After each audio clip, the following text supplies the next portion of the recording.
In today's video, I'm going to teach you how to change audio speed in DaVinci Resolve. If you want to make a voice recording, music track, or sound effect play faster or slower, DaVinci Resolve gives you a simple way to do it right from the timeline.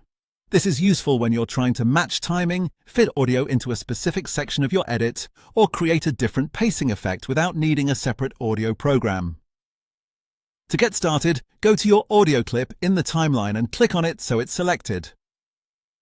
Make sure you're choosing the correct clip before making any changes, especially if you have multiple layers of audio in your project. Once the clip is selected, right-click directly on it to open the context menu. From that menu, choose Change Clip Speed. This will open the speed settings for that audio clip. In this window, you'll be able to see the current speed value. This is the setting that controls how fast or slow the audio plays back.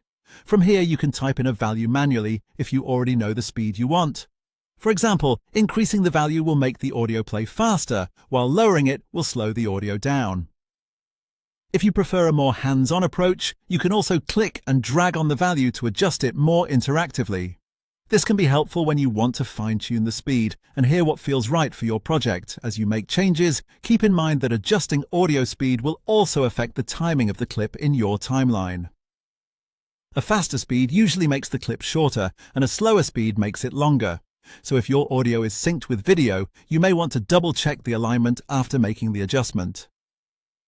A good tip here is to make small changes first, especially if you're working with spoken audio.